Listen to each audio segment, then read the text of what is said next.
சட்டமன்ற தேர்தல் முடிவுகள் எப்படி போகும் என்று தெரியவில்லை என்பது ஒரு புறம். இன்னொரு புறம் நகர்ப்புறங்கள், குறிப்பாக சென்னை, கோவை போன்ற நகர்ப்புறங்களிலே பெரிய அளவுக்கு நடிகர் விஜயுடைய கட்சி வாக்குகளை பெறும் என்பது மறுபுறம். இவற்றையெல்லாம் கூட்டி கழித்து பார்த்தால் இவையெல்லாம் உண்மையாகும் பட்சத்திலே பாரதிய ஜனதா கட்சிக்கு மிகப்பெரிய ஒரு அடி காத்திருக்கிறது என்பது எந்த சந்தேகமே கிடையாது. 27 தொகுதிகளில் அவர்கள் போட்டியிடுகிறார்கள். இந்த 27 தொகுதிகளிலே அந்த கட்சி கடந்த முறை வென்ற 4 தொகுதிகளை வெல்ல முடியுமா என்ற ஒரு மிகப்பெரிய ஒரு சவால் இருக்கிறது என்பது சந்தேகமில்லை. குறிப்பாக மத்திய அமைச்சர் எல் முருகன், அதே போல முன்னாள் தெலுங்கானா ஆளுநர் தமிழிசை சவுந்தரராஜன் போன்றோர் போட்டியில் இருக்கிறார்கள். அந்த தொகுதிகளில் எல்லாம் தமிழக வெற்றிக் கழகம் பெரிய அளவில் வாக்குகளை பெறும் பட்சத்திலே பாஜகவினருக்கு டெபாசிட் கிடைக்குமா என்று கூட ஒரு பேச்சுவார்த்தை நடந்து கொண்டிருக்கிறது. சட்டமன்ற தேர்தலுக்கு வேண்டி நயினார் நாகேந்திரனை தமிழக பாஜக தலைவராக எடுத்துக்கொண்டு வந்து அண்ணாமலை அவர்களை விலக்கி வைத்தது ஒரு பெரிய ஒரு தவறோ மத்திய பாஜகவின் தரப்பிலே என்ற ரீதியிலே விவாதங்கள் இப்பொழுது போகப்பட துவங்கியிருக்கின்றன. பெரும்பாலும் இளைஞர்கள் மற்றும் பெண்கள் பெரிய அளவிலே அண்ணாமலைக்கு ஆதரவாக இருந்தார்கள் என்பது எல்லோரும் அறிந்ததுதான்.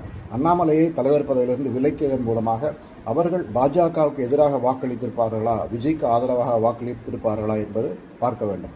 அதே வேளையில் அதிமுக பாஜக கூட்டணியிலே அதிமுக வாக்குகள் பாஜக போட்டியிடும் தொகுதிகளிலே எப்படி அந்த ஓட் டிரான்ஸ்ஃபர் ஆகும் என்பதும் பெரிய ஒரு கேள்விக்குறியாக இருக்கிறது.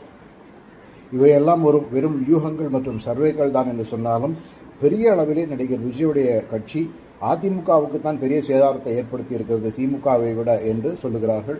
சென்னை பெருநகரத்திலே பெரிய அளவிலே சர்வேக்கள் திமுக மீண்டும் பல இடங்களிலே வெற்றி பெறும் என்று காட்டிக் கொடுப்பது ஆச்சரியத்தை ஏற்படுத்தி இருக்கிறது. ஆரம்பத்தில் திமுக வாக்கு வங்கி தான் தமிழக வெற்றி கழகத்தால் பெரிய அளவிலே பாதிப்படையும் என்று சொல்லப்பட்டது.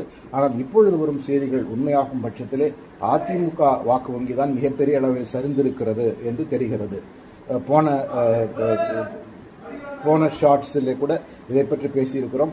சென்னை நகரிலே பல இடங்களிலே பல தொகுதிகளிலே அண்ணா திராவிட முன்னேற்ற கழகம் 3வது இடத்திற்கு தள்ளப்பட்டிருக்கிறது என்று சொல்லப்படுகிறது.